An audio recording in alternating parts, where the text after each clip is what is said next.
Profitez-en, il y a qu'à qu'on peut faire des trucs comme ça. Hein, donc, après, vous allez rentrer chez vous, affirmant la parole de Dieu. C'est des fois, on se demande, on peut vous asseoir, c'est bon. Les gens, ils disent, il va recommencer, donc on reste debout au cas où.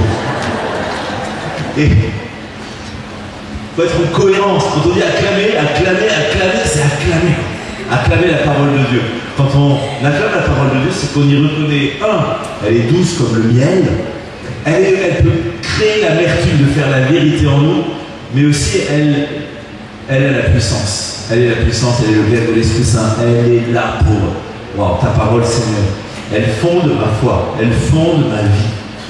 Et des fois, on ne comprend pas tout dans la parole de Dieu, dans l'obscurité de notre intelligence. Mais elle brûle quand même notre cœur parce que par la foi, on la reçoit et elle devient source de vie. Elle devient un verbe vivant en nous.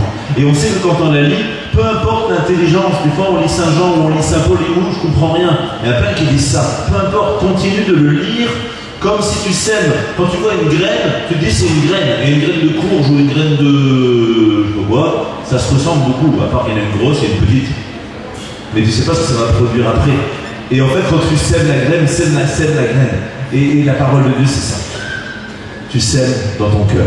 Tu ne sais pas le produit de sainteté que ça va produire, mais ça va produire forcément quelque chose de l'ordre de la sainteté en toi. Et on a beaucoup parlé de la parole de Dieu dans les textes, dans les enseignements aujourd'hui. Depuis bref, vous avez compris quoi.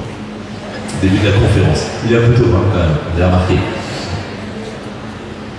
Alors il y a cette femme, adultère, qui nous rappelle que Jésus, il n'est pas là pour nous condamner, nous juger, il est là pour nous faire miséricorde. Il n'est pas venu pour avoir des sacrifices, des offrandes, ni des holocaustes, il est là pour la miséricorde. C'est la miséricorde que je désire dans les sacrifices. Et d'ailleurs tellement que Jésus nous dit, soyez miséricordieux comme votre Père est miséricordieux. Le principe pour nous, c'est la miséricorde. Ce n'est pas le jugement. Mais c'est bon de le rappeler. De ne pas juger nos frères et sœurs, de ne pas juger les descendants aussi, parce que finalement c'est quand même beaucoup mieux d'être là. Puis moi je suis grand.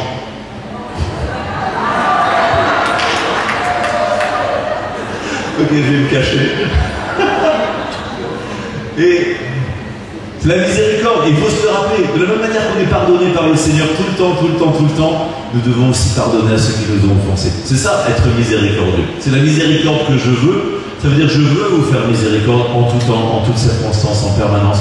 Pourquoi? Parce que le Christ, sur la croix, il a tout accompli. Son sang nous a justifiés de fois pour toutes. Ce matin, quand vous êtes regardé dans la glace, est-ce que vous êtes dit « Salut, le juste » Ah non, forcément. Vous avez dit « Ok, t'as pas assez dormi, toi. » T'as clairement visiblement, moi, j'ai même pas essayé de regarder ce matin dans la glace. J'ai regardé les boutons, j'ai regardé les rougeurs, j'ai mis toutes les crèmes qu'il faut pour être jolie. Mais j'ai pas regardé les yeux, parce que j'avais peur de voir la fatigue. Et après j'ai dit, allez, tu te réveilles, j'ai pris une bonne douche froide, du style mon corps là qui va sauter dans le bon coup, là, tu vas voir. On est parti pour la journée. Mais la miséricorde, c'est le fait de croire à la création nouvelle. La miséricorde de Dieu, si on ne croit pas en la création nouvelle, on regarde toujours la création ancienne. C'est ce que on parle de la première lecture, on va partir là-dessus. Mais la miséricorde, elle est faisable que si tu regardes avec la foi. Si tu te regardes avec les yeux de la chair, tu vas te voir dans ton péché, dans ta faiblesse, dans toute ta petitesse. Et donc tu vas toi-même ne pas être miséricordieux. Toi, tu vas être un juge impitoyable par rapport à toi-même. Qui s'est déjà jugé durement? Ouais. Et qui se culpabilise, et qui dit je suis pas assez digne, etc. Et ça revient sans cesse, ce genre de pli de l'âme, de pli de la psychologie, ça revient tout le temps. C'est vraiment le vieil homme par excellence. Il est en permanence en train d'accuser. Il accuse les autres qui ne sont pas pareils, il est dur, il est hautain. Vous savez que le regard hautain, le cœur ambitieux, je ne peux les tolérer, dit Jésus. Donc quand tu as un regard hautain, quand tu te trouves en flagrant délit d'otanisme, je ne sais pas, c'est grave, eh bien, dis-toi que Dieu ne peut pas te tolérer. Bon, des fois, je suis hautain. Toi, tu vois des gens, qui t'es pressé. Et des fois, je suis hautain. Je dis, t'es un homme de Dieu et tu es hautain. Une femme de Dieu, tu es hautain. Je crois que c'est les pires. Nous, si on est hautain, c'est les pires. Parce qu'on attend de nous un regard de miséricorde. On attend de nous un regard d'amour. On attend de nous de rayonner la sainteté et le cœur du Père tout le temps. Et des fois, on est quand même des hommes et des femmes. Des fois on est des extraterrestres, des fois on est des hommes et des femmes. C'est une blague. Et vous c'est pareil. Et toujours être en état de veille par rapport à notre cœur, de ne jamais être dans l'autisme non plus. Il n'y a pas un mot qui dit ça, le fait d'être hautain, ou alors, je ne peux pas l'orgueil, le fait de... Bon bref, vous avez compris. Hein, la vanité, je ne sais pas. De se considérer au-dessus des gens. Tu vois. Et donc, quand je ne me juge pas parce que je dis que rien n'est grave, mais parce que je sais que le Christ m'a pardonné, je suis obligé de poser un acte de foi. Je suis obligé de regarder ce que le Christ a fait pour moi, et je refuse de me condamner, parce que ça c'est un fonctionnement normal, et qu'il n'y a plus d'accusation pour qui est dans le Christ. Et que celui qui croit dans les paroles du Christ échappe au jugement. Oula, ça c'est Saint Jean, hein, donc j'aurais voulu un amen multivitaminé. Hein. Comme dit la sœur. Celui qui croit en mes paroles échappe au jugement. Donc il n'est pas question, vous, chrétiens, que vous soyez toujours dans la peur d'un quelconque jugement. Ni de Dieu, ni après votre mort, ni quoi que ce soit. Soit vous êtes sauvés et vous êtes devenu une création nouvelle et vous êtes dans le cas de Paul qui dit « je cours vers l'avant », soit vous n'êtes toujours pas sauvés en fait. Et vous revenez sans cesse en arrière. Et c'est vraiment ce que dit Paul. Et je trouve ça tellement beau. Mais tellement beau que moi, mon texte, il est même plus lisible, tellement il est surligné de partout. Tous les avantages que j'avais autrefois, je les considère comme une perte. Moi, quand je dis ça, je dis « wow, Seigneur, je ne suis pas encore là ». Et ça veut dire qu'il est dans une contemplation quand même du mystère de Dieu et de cette création nouvelle. Il est dans une contemplation qui fait quand même... Alors qu'on sait qu'il a des épreuves, on sait qu'il a une écharpe dans la chair, on sait qu'il arrive des fois tremblant quand il va prêcher, qu'il se prend des pierres dans la gueule, qu'il se fait tabasser, qu'il est en prison, qu'il est laissé pour mort. Enfin, il y a un texte où il parle de toutes les épreuves. Il dit, tout ça, je considère le reste avant comme des ordures, parce que par rapport à la connaissance de Jésus-Christ. Ce qui compte, c'est la connaissance de Jésus-Christ. Et la connaissance, c'est la vie éternelle. C'est ce que dit Jean. La vie éternelle, c'est qu'ils te connaissent, toi, le seul Dieu, le vrai Dieu, et celui que tu as engendré ou envoyé, Jésus-Christ. Cette connaissance, c'est une connaissance d'intimité, c'est la relation. En fait, c'est la relation qui va faire passer tout le reste, la relation avec Dieu, pour de l'orgueil. Je veux dire, c'est pas les charismes, c'est pas les louanges, c'est pas tout ça, c'est pas tout ça. C'est la relation avec Dieu.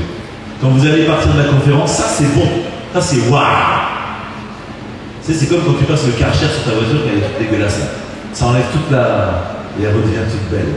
Mais après, il faut maintenir la relation avec Dieu, dans le cœur à cœur. Il faut lui parler, il faut le connaître. Il faut le connaître et il faut se laisser connaître par Dieu.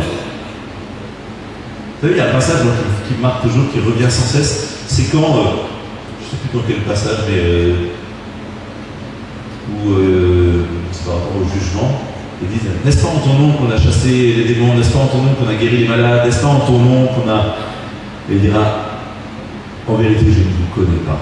Allez-vous-en, vous qui commettez l'iniquité. » En vérité, je ne vous connais pas. La question de la connaissance, elle est essentielle. Est-ce que je connais Dieu qui se laisse connaître? Est-ce que je connais le Père? Est-ce que je connais le Fils? Est-ce que je connais le Saint-Esprit? La dernière fois, je parlais à un groupe qui connaissent Dieu, ils prient Dieu. Je dis, mais est-ce que vous êtes dans la connaissance avec le Père? Est-ce que vous parlez au Père? Est-ce que vous parlez avec Jésus?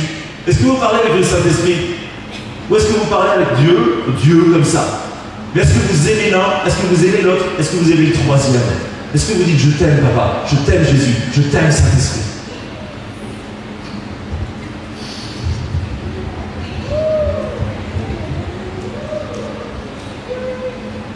Chaque fois que je dis ça, le Saint-Esprit adore que vous me disiez, vous l'aimez. Il adore parce qu'il est l'amour. Quand vous dites, je t'aime Saint-Esprit, si ça ne réagit pas, excusez-moi, vous êtes dans la théorie, il n'y a pas de théorie charismatique, théorie traditionnelle, ce que vous voulez, j'en ai rien à faire. La théorie religieuse, on a un droit. Non, ça empêche d'aller à la connaissance, ça empêche d'aller au cœur à cœur. Dieu est amour. Si je ne suis pas dans l'amour, tout le reste n'a aucun sens. Si je ne suis pas dans l'amour avec Dieu, si tous les matins je ne suis pas assoiffé de Dieu, assoiffé de son amour, si t'es pas une éponge qui dans la nuit s'est asséchée et que le matin tu dis pas comme un cerf altéré cherche l'eau vive, hein? Eh ben, ainsi mon âme te cherche toi mon Dieu. Ben, en fait tu reçois rien. La vérité c'est que tu dois être une éponge qui doit être tellement gorgée d'eau et d'amour du Saint-Esprit que tu vas mouiller tout ce qui va te toucher, quoi. Viens là, ma soeur, je suis une éponge. Et elle est toute mouillée. Tu vois? Mais c'est... Ben, je dis à Dieu, mais gorge-nous chacun. Imaginons un instant que chacun d'entre nous soit tellement saturé, non pas de notre humanité, mais qu'on soit bien purifié, vous voyez? Mais tellement saturé de Saint-Esprit, que dès que tu t'appelles, et c'est ça le mystère, c'est que nous portons la gloire partout où nous allons, et nous portons le Saint-Esprit partout où nous allons. Parce que nous sommes fils de Dieu, nous sommes cette créature nouvelle, et que nous portons ce que nous sommes. Et nous sommes Christ, nous portons l'onction, et nous ne nous trimballons pas sans Jésus, et nous ne nous trimballons pas sans l'amour du Père, et nous ne nous promenons pas sans le Saint-Esprit. Tu ne peux plus. Qui est-ce qui parlait du thé hier? C'est David. Tu ne peux plus séparer le thé de l'eau une fois que tu as infusé le thé dans l'eau. Va faire la séparation. Tu ne peux plus enlever Dieu. Ce qu'il faut, à la différence du thé, c'est que toi, tu dois activer ça par ta foi. Tu dois, dans ta foi, libérer, savoir te positionner. Et un truc que tu dois vraiment, pour le coup, une fois pour toutes, prendre en chasse. Prendre en chasse, c'est ta putain de gueule de mort. Ouais, je vous choque. Vous savez, la grise mine, là. Voilà, le plus beau sourire, viens là, ma soeur. Viens vite! Oh là là! 3 heures. Faut que j'ai le temps, j'ai plus l'heure et demie, hein. Regardez-moi ce sourire, enlève tes lunettes, voilà. Regardez-moi ce beau sourire. Le beau sourire de Dieu. Voilà, on a vu que c'était un sourire. Maintenant, les dents. Le sourire, c'est avec les dents. Vous avez vu? Et des fois, souvent, ouais, on fait juste la gueule, quoi. Ou on ne fait pas forcément la gueule, on est dans nos pensées, on est speed, on marche, on est... Ben juste, on n'a pas pris le temps de revêtir le Christ, en fait. On n'a pas pris le temps de revêtir le Christ, on n'a pas pris le temps de revêtir l'homme nouveau, on n'a pas pris le temps, par la foi, de se mettre dans les dispositions du cœur de Jésus, d'être le transporteur de la miséricorde, le transporteur de l'amour. On fait notre taf humain, on fait la gueule, on fait juste le speed, je parle pour moi aussi, hein. Et du coup, il n'y a rien qui dégage. Et je ne vous dis pas une espèce de... Je ne parle pas de la menace douceâtre, faussement spirituelle. Ah, ma soeur. Ah oui, mais moi, Jésus m'a parlé ça. Ça me fait vomir. On peut être viril et être dans l'amour de Dieu, hein, ok? Je dis pas aux femmes d'être viril, je dis aux hommes d'être viril, là. D'accord? Mais il y a une vraie, une authentique douceur. Celle qui vient du Saint-Esprit, celle qui vient du fruit de l'Esprit. Pas le machin, le sacre, qui est verni, pour pas voir ce qu'il y a derrière, en fait. Mais ça se sent tout de suite. Donc si vous êtes tenté des fois, parce que vous avez envie de correspondre à ce que Dieu attend de vous, non, soyez juste vrai. Mais plutôt, mettez-vous à genoux et demandez à Dieu que le fruit de l'Esprit vienne en vous. Demandez à Dieu que votre âme soit saisie par l'Esprit et gorgée de ce Saint-Esprit qui va transformer votre caractère, votre tempérament. Moi, j'ai un tempérament pas simple, hein. Moi, je suis un bois d'Ariès, comme Jacques et Jean, comme César, c'est Jacques et Jean. J'aime beaucoup le tonnerre, fils du tonnerre. Je les appelle fils du tonnerre, pourquoi? Parce que c'est des caractères de cochon. Jacques et Jean, c'est des caractères de cochon. Ils râlent tout le temps. D'ailleurs, la série de Chauvel, ils sont trop bien représentés. Et moi, je suis trop content. Moi, je suis un bois d'Ariès. Je suis à la fois un Jean, puis je suis aussi fier parce que je suis autant capable de le renier dans ma vie et d'être rappelé après, d'être resté. On va être Jean-Pierre maintenant. Appelez-moi Jean-Pierre. Cette création nouvelle, donc un seul avantage, le Christ. Et c'est un vrai combat dans notre vie, parce que c'est choisir le Christ. Choisir le matin de se lever et dire aujourd'hui je veux vivre pour toi. Dans tout ce que je vais vivre, Seigneur, que ce soit toi. toi et toi. Dans toutes les têtes que je vais rencontrer, que ce soit toi, toi, toi. Et tu as toutes les raisons dans ta tête d'être triste, tu as toutes les raisons de culpabiliser, parce que tu connais ton intérieur. Mais alors comment on fait? N'attends pas de plus rien avoir de cette histoire-là pour commencer à sourire. Vas-y, souris. Voilà. Avec les dents. Voilà, tellement plus joli. T'as gagné 80%. N'attendez pas. Notre humanité telle qu'elle est, Dieu l'a saisie à la croix. Et te dire que Dieu t'aime comme tu es et qu'il est en train de te transformer, c'est te détourner de ce que tu es dans ta chair pour regarder, waouh, merci Seigneur. En toi, je suis une création nouvelle. Pourquoi? Parce que je suis, en lui, je suis reconnu juste, non pas de la justice qui vient de la loi de Moïse, mais de la justice qui vient de la foi en Christ. C'est encore une fois, c'est le fait d'être reconnu juste, mais déjà par toi-même, pas par les hommes, mais que toi tu te reconnaisses comme quelqu'un de justifié par le sang de Jésus. Soit tu te penses et tu te reconnais comme à travers tes péchés, et tu te reconnais donc pécheur, soit tu vas te déterminer et t'affirmer juste, saint et juste dans le Christ, cette création nouvelle que tu es. Tu peux t'identifier à ton vieil homme, ou tu peux t'identifier à ton homme nouveau. Bien évidemment, ton homme nouveau, c'est dans l'esprit que tu es saint et juste, mais tu es toujours dans cette chair en putréfaction, qui s'en va en se dégradant, on dit ça va, alors que l'homme nouveau, ça va en s'affermissant. Et c'est l'Esprit Saint qui affermit cet homme nouveau en toi. Amen. Et tous les jours est un pas de plus dans l'affermissement de l'homme nouveau, donc de la sainteté qui est infusée dans ton âme, de la justice qui est infusée dans ton âme, pour que ça devienne, que ça influence ta réalité humaine.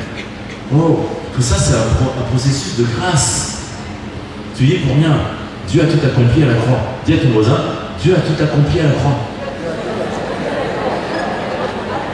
Alors crois-le. Qui c'est qui veut être saint ici? Alors il y en a, ils sont même pas sûrs encore. Alors, qui c'est qui est déjà saint ici? Tous lever la main quand alors je précise, qui c'est qui est déjà saint dans la création nouvelle qu'il est en esprit? Voilà, on est d'accord. Qui c'est qui veut être saint dans sa chair ressuscitée à la fin des temps? Ok, on est d'accord.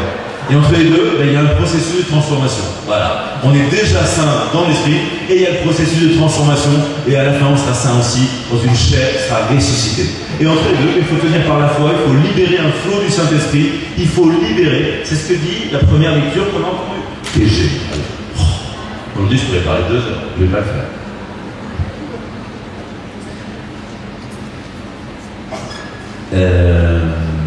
Voici que je fais une chose nouvelle.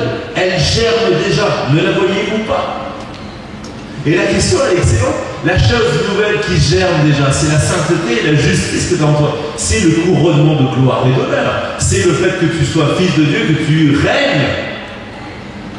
Et que tu fasses peur aux démons. Que tu es craint. Tu as un écrin du Saint-Esprit et tu es craint, la crainte. La sœur, quand la lionne de Dieu, quand hier elle a parlé, mais le lion! Alors que je la connais, il y a aussi le petit bout de femme, faiblesse, il y a l'agneau. Et puis il y a son histoire. Ma sœur, quand tu écris vraiment ce témoignage. Parce que tu parles très loin et tu montres la puissance de la grâce très haut. Et c'est extrêmement important pour les gens. Les gens qui sont complètement cassés de la rue, qui montent au ministère de Lyon, parce que tu es un avec le lion de Juda. Et chacun d'entre nous, on est comme ça. S'il l'a fait pour elle, il l'a fait pour moi, il l'a fait pour toi, et il le fait aujourd'hui. C'est pas exceptionnel, il le fait tous les jours, à chaque instant. Il n'y a pas un instant où Dieu se repose. Il n'y a pas un instant où toi tu es. Oh non, lui, c'est pas possible. Tu sais, des fois, tu as des profs, ils t'ont enfermé dans ta nullité, ils te disent, bon, lui, Moi, une fois, j'ai eu un prof de dessin sur un bulletin que j'ai retrouvé, je crois que c'était en 4e, d'Émile. Alors, je ne sais pas à quel moment on peut être débile dans un art plastique. Non, il y a une prof d'art plastique, peut-être qu'elle peut exprimer comment est-ce qu'on peut appeler. Mais j'étais tellement fier d'avoir ça sur mon bulletin, parce qu'elle était tellement aimée de mon cœur à ce moment-là. D'abord, elle s'appelait Lanne, alors elle le portait bien. Et en fait, on ne s'aidait pas du tout. Je me faisais payer, elle me faisait payer. Ben voilà. Mais débile, c'est quand même fou, quoi. Mais jamais Dieu dira ça. Ah, merci. C'est un prof qui veut être apprécié. Alléluia, merci. C'est vrai que j'ai jamais été très copain avec les profs d'art. C'est une grande blessure de ne pas être artiste, de ne pas pouvoir peindre, faire de la musique, etc. Mais merci. Et c'est vrai, ça m'émeut.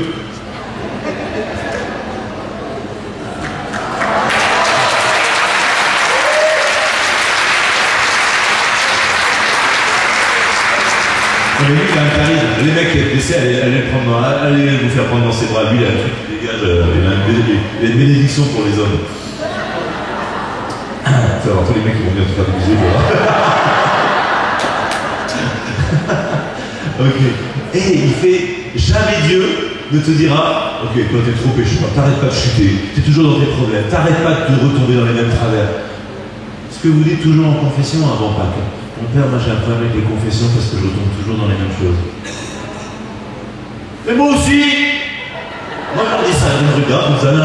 Mais moi aussi, toutes les semaines je dis la même chose, toutes les semaines.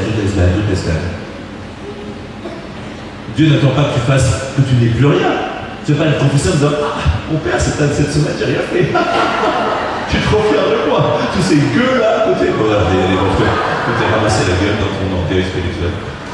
Heureusement que ta faiblesse te maintient pour que tu aies besoin d'un sauveur. Que tu aies besoin de la grâce tous les matins. Chaque matin, la grâce te renouvelle. Chaque matin, sa parole vient réveiller ton cœur. Chaque matin, tu dis, il y a une espérance. Chaque matin, il y a une création nouvelle. La création nouvelle s'arrête jamais. Oh! Ta création nouvelle s'arrête jamais. Aujourd'hui, je suis mieux, je suis plus nouveau qu'hier. J'ai 1 centimètre de cheveux en plus. Dans le ciel. Pourquoi vous riez, hein? Bande d'incrédules.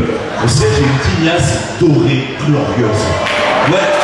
Elle est ruisselante de lumière, de ses cheveux, de la beauté, de la classe.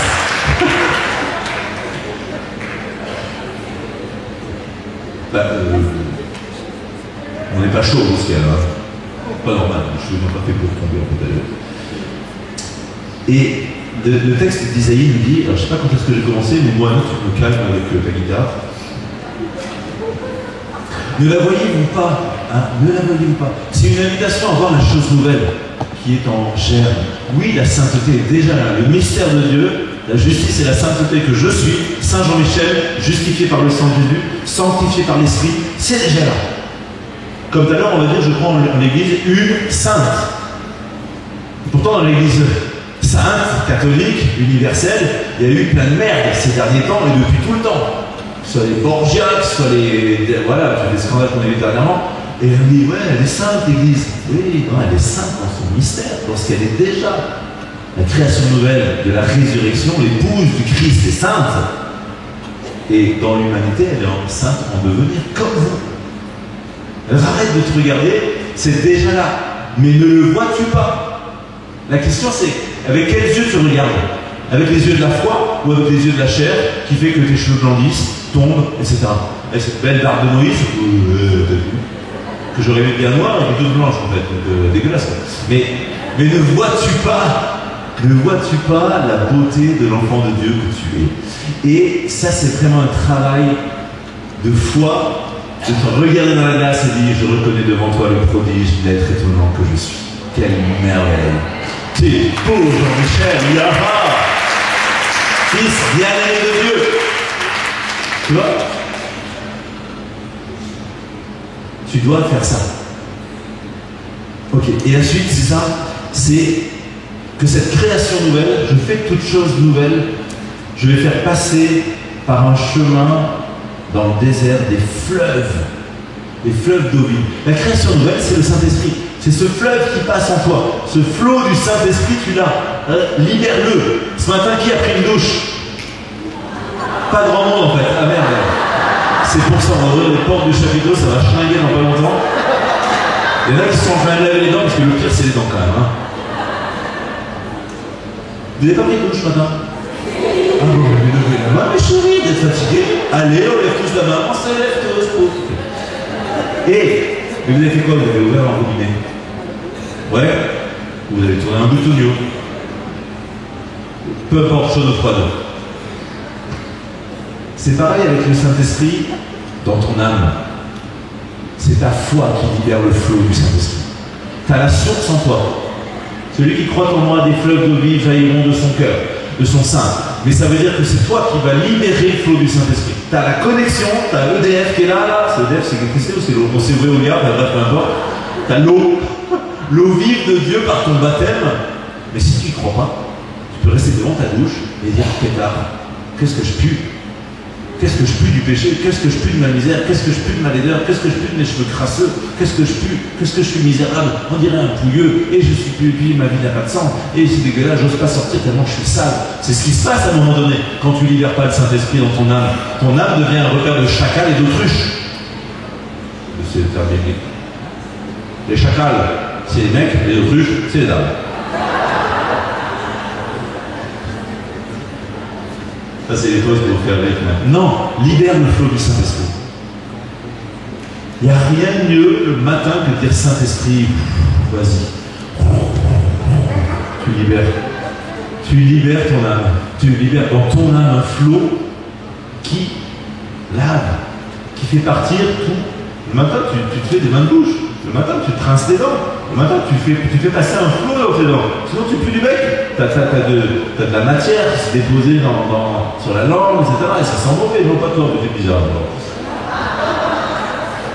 Ah, même quand tu au réveil. Pareil avec le Saint-Esprit. Et en fait, c'est la joie du Père et la joie du Fils de pouvoir libérer à la fois l'amour, que je disais au premier enseignement, et la puissance de salut. Et en fait, toute chose nouvelle, c'est le Saint-Esprit qui, tous les matins, tous les jours, à tout instant, va te renouveler dans la nouveauté de la grâce, la nouveauté du ciel. Pas parce que toi, tu es nouveau dans ta chair. Pas nouveau dans ta chair. Arrête un instant d'être en dépendance du Saint-Esprit et de la grâce. Tu es la même vieille chair. Tu ne progresseras pas. La matière charnelle, elle est morte. Et les gens sont choqués quand je dis vous êtes des morts vivants. Mais oui, vous êtes la matière charnelle, elle est morte à la croix. Elle n'existe plus. Les choses anciennes n'existent plus. La chose nouvelle, c'est ça qui existe. Le vieil homme a disparu. Même s'il y a encore des manifestations. Même s'il croit qu'il est encore vivant. Mais non, tu es une création nouvelle. Tu es une créature nouvelle. Nouvelle créature. Fils bien-aimé du Père. Et alors ça, du coup, frères et sœurs, ça change tout. La manière dont tu te penses, et c'est là-dessus que la conversion des pensées, la transformation spirituelle de nos pensées dont parle Paul, eh bien c'est le focus de cette transformation spirituelle, il va d'abord être sur toi. Ne vois-tu pas que tu es déjà devenu une création nouvelle? Ne vois-tu pas le germe de l'enfant de Dieu? Ne vois-tu pas le germe de la royauté, le germe du sacerdoce royal prophétique qui est en toi? Ne vois-tu pas la figure d'autorité? Ne te vois-tu pas à travers et dans le Christ et dans l'amour du Père? Comment te vois-tu? Est-ce que tu te vois toujours comme un exilé, un orphelin qui espère un jour voir un Dieu qui peut-être t'aime, qui peut-être t'a pardonné et qui peut-être te sanctifiera à la fin si tu le mérites? Mais tout ça, c'est tellement faux. Ça, c'est la loi de Moïse, c'était avant. Et il y a des chrétiens qui fonctionnent comme ça. C'est faux, faux, faux et faux. Tu ne mérites pas et tu ne peux rien faire pour que ta sainteté grandisse, à part te livrer au Saint-Esprit. À part croire que Jésus a tout accompli. Donc tu as une part à faire pour être saint. À part mourir à toi-même. Dire à la chair, je vais rester poli, tais-toi.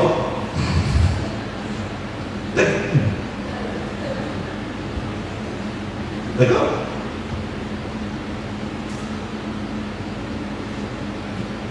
Quand on écoute David Terry, qu'on fait venir les guérisons aussi simplement parce qu'elles sont déjà accomplies au ciel. Et qu'on les amène juste parce qu'on regarde Jésus et qu'on dit au Seigneur des choses et sans essayer de les produire. C'est très intéressant. Moi, je retiendrai au moins ça de ce qu'on a vécu, c'est qu'on n'a rien à produire, on a juste à amener ce qui est déjà accompli. Et que du coup, on a juste à pas se stresser. On n'a pas à faire guérison. Moi, je te ponds un œuf. Non, rien à foutre. Et c'est pareil pour notre transformation spirituelle. C'est déjà accompli. C'est-à-dire que le Père, il nous voit dans l'accomplissement en Jésus. Le Père, il te voit déjà dans la sainteté totale, la gloire totale, la restauration totale, et voilà. Et toi, tu te vois dans la désolation totale. Non, pas du tout. C'est bien. Mais je trouve qu'on ne professe jamais assez ça. Que souvent, on se voit dans la désolation, dans l'affliction. On confond l'affliction et la contrition, et la repentance. De toute façon, ça se voit. C'est le manque de joie qui est le symptôme de l'affliction spirituelle. Tu manques de joie, c'est juste que, soit tu manques de foi, soit que tu te regardes toi-même, et qu'en fait, tu es dans un nombrilocentrisme permanent. Est-ce que je suis assez? Est-ce que j'ai encore besoin d'être guéri? Est-ce que là j'ai un peu mal? Est-ce que... il y a des gens qui passent leur temps à chercher la guérison spirituelle. Ou est-ce qu'il y a la maladie? Non, juste contemple Dieu plutôt que de chercher le moindre petit bouton que tu dois aller dermato-gratter là. C'est vrai? Là, je crois que j'ai encore besoin d'être guéri de cette blessure-là. Oh, mais tu me fais suer. T'as besoin d'être guéri? Prends cette blessure-là, amène-la à la croix, prends par la foi le sang de Jésus qui te guérit. Puisque Jésus a tout accompli. Pourquoi est-ce que tu viens voir les sœurs, les prêtres, les machins, juste pour plein, juste pour avoir un psy gratuit? Moi, les gars, faites gaffe. Non, c'est 80 €. Dès que tu chouines, c'est 80 €. On va remonter un carte bancaire et tu payes. Tu peux bien t'écouter les 3 quarts d'heure, alors tu payes. Parce qu'en fait, c'est de l'immaturité entretenue. Si tu as la foi, et c'est ça, tout à l'heure, on a prié, et l'image, c'est que vous étiez, on passait de lionceau à lion avec une belle crinière. C'est que vous rentrez dans une maturité et une autorité qui est différente. Vous n'êtes plus des petits bébés. C'est fini le temps du bébé. Oh, t'as envie de tenter du gros, ma chérie. Allez, bon. Non. Un bon steak, t'as 15 jours maintenant, tu bouffes ton steak. Et je dis pas ça parce que moi j'ai réglé mes problèmes. J'ai plein de problèmes. Il y en a ça aussi. Il y a des jours où. Il y a des jours où il faut donner des coups de pied à la chair. Il y a des jours où je suis au fond du trou. Ouais, bah, je vous le dis. Il y a des jours où là, on a tous des fragilités. On a tous du passé. L'homme ancien continue d'influencer. Et là, tu fais quoi? Tu dis, je suis pas guéri, je peux pas aller dans le ministère, je peux pas machin. Mais si, bien sûr que si. Bien sûr que si, au contraire. Quand tu es faible, c'est alors que tu es fort. L'écharpe dans la chair de Paul, Dieu ne l'a jamais enlevé. Jamais, jamais, jamais. Il n'y a pas eu de transformation de ta chair. Il n'y aura jamais de transformation de ta chair. Il y aura une canalisation de la grâce et l'éponge, elle n'a aucun intérêt. Par contre, l'éponge gorgée du liquide, de la bonne odeur de Christ, il va transporter la sainteté et la bonne odeur de Christ partout. Par contre, laisse une éponge pleine d'eau, pars 3 semaines en vacances, comme ça va puer après. Non, si elle est gorgée d'eau, je peux dire que l'eau va croupir. Dégueulasse. Tu prends ton éponge, tu la mal essorée, vraiment. Mais parfois, les chrétiens, on est gorgés d'eau croupie. Mais ça, c'est parce que veut le Christ. Ça, c'est un chrétien, quand il est gorgé d'eau croupie, c'est un chrétien qui n'a pas regardé la création nouvelle, qui ne s'est pas vu dans la nouveauté du Saint-Esprit, qui ne s'est pas vu dans la nouveauté dans le Christ, qui ne s'est pas vu dans l'amour du Père. Qui pas s'est dit, je t'aime, papa, je t'aime, Jésus, je t'aime, Saint-Esprit. Et plus tu le dis, plus tu expérimentes l'amour. Tu sais, en Dieu, c'est un principe que tu dis, ça conclut en toi. Si tu dis je t'aime, tu reçois l'amour. Je t'aime, tu reçois l'amour. Je t'aime, papa, tu vas grandir dans l'amour du Père. Tu ne connais pas le Père, dis papa, je t'aime, je t'aime, je t'aime, je t'aime, papa, je t'aime, je t'aime. Hein? Jésus. Je t'aime, Jésus. Et je t'aime, Saint-Esprit.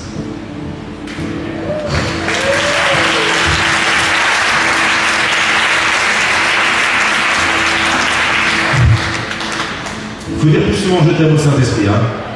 D'accord, vous me promettez, parce que là, vraiment, là, il en manque. On dit ensemble, je t'aime, Saint-Esprit. Oh!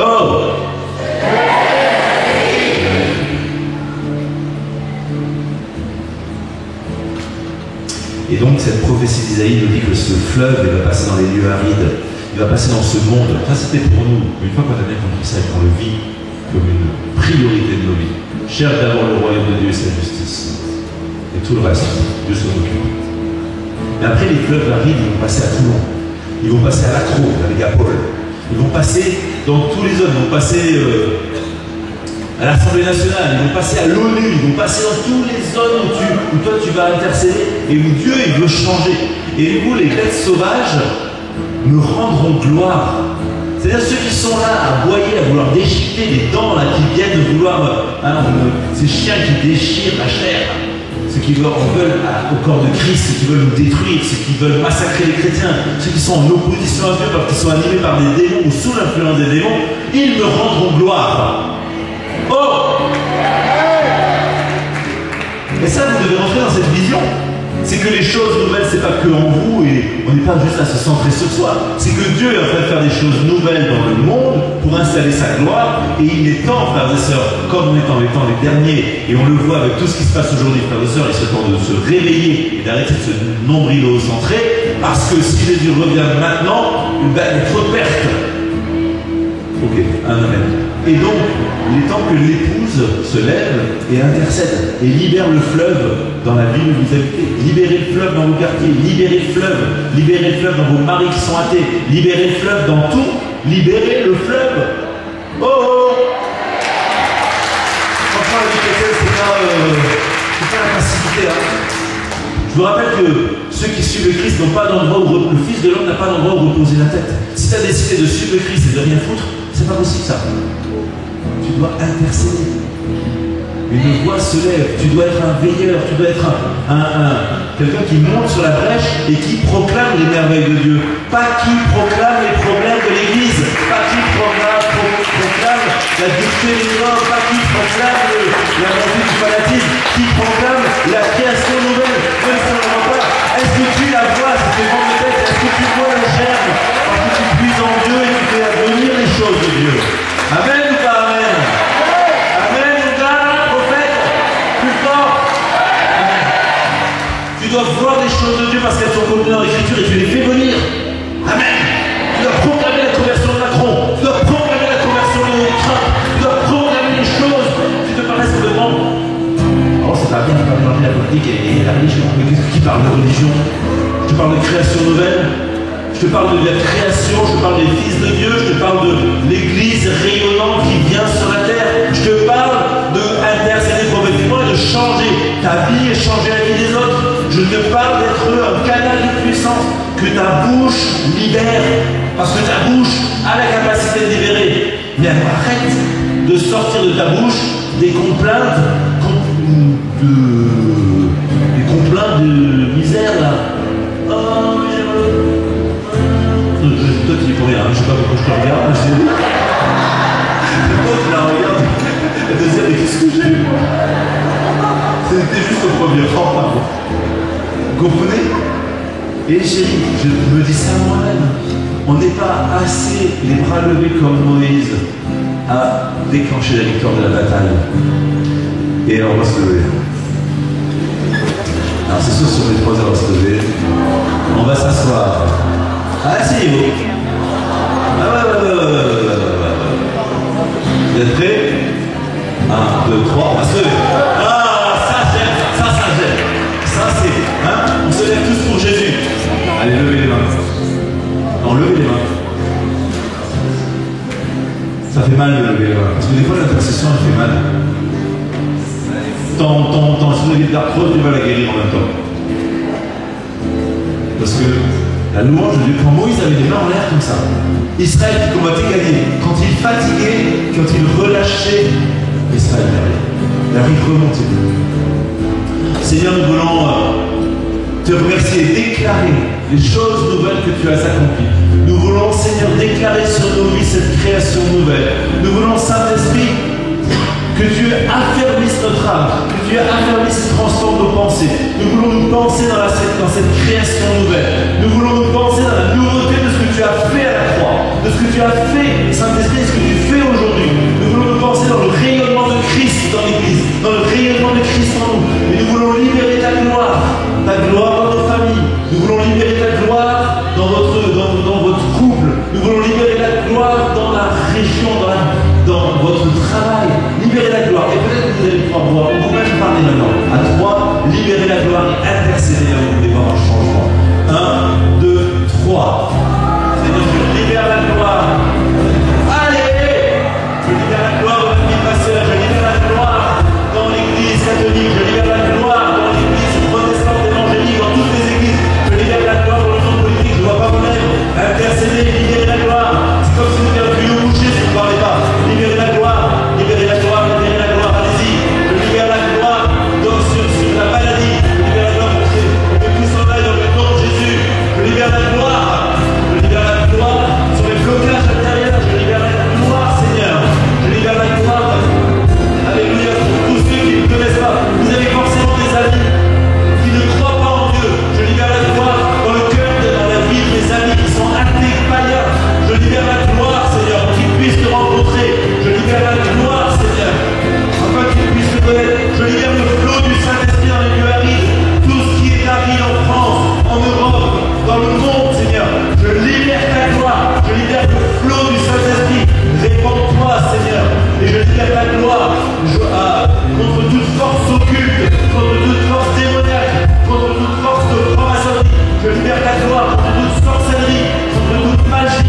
Au nom de Jésus, je libère ta gloire. Que le fleuve ait emporté toutes ces puissances du mal. Je libère ta gloire pour que les étendards, dans parole bouger certains, ne foutez rien certains. Vous attendez sa place, ouvrez la bouche et proclamez, proclamez, proclamez. Il est fini le temps où vous êtes passif. Dieu a besoin que vous ouvriez la bouche et que vous descendiez debout. Priez pour les gens. Vous avez forcément des amis qui ne croient pas. Vous devez pas vous battre pour eux, pour briser la foi. Allez-y, nommez-les. Je prie pour un tel, je prie pour Sandrine, je prie pour Gary, je prie pour Hélène, je prie pour les amis que j'aime et qui ne croient pas encore en toi et qui ne sont pas encore sauvés. Au nom de Jésus, j'appelle le Saint-Esprit sur eux, j'appelle la gloire sur eux et je brise l'étendard du diable sur leur vie et je brise les forteresses de l'ennemi sur leur vie et je brise tout ce qui est semé par l'ennemi depuis des années dans leur intelligence et je brise le joug sur leur cœur au nom de Jésus de Nazareth et je déclare le règne de Dieu. Je déclare le règne de Dieu sur la France et je déclare le règne de Dieu sur l'Europe et je déclare le règne de Dieu à partir de maintenant sur le monde. L'étendard du Christ est levé, l'étendard du Christ est levé et l'étendard du diable est baissé parce que la paix de Dieu, vous êtes la paix de Dieu. À lever les mains, à lever les mains, t'as pas baissé les mains, à relever les mains. Alléluia, alléluia, alléluia, alléluia. La gloire de Dieu sur l'Afrique, la gloire de Dieu sur l'Europe, la gloire de Dieu sur l'Amérique, la gloire de Dieu sur l'Asie, la gloire de Dieu et la paix de Dieu en Ukraine et en Russie, la gloire de Dieu en Moyen-Orient, sur Israël, la gloire de Dieu, le fleuve de Dieu partout, Seigneur, le fleuve de Dieu. Alléluia. Que chacun d'entre vous soyez ces voix qui combattaient dans l'intercession. Soyez ces voix qui s'élèvent pour combattre et installer la nouveauté dans l'intercession. Bénissez vos enfants.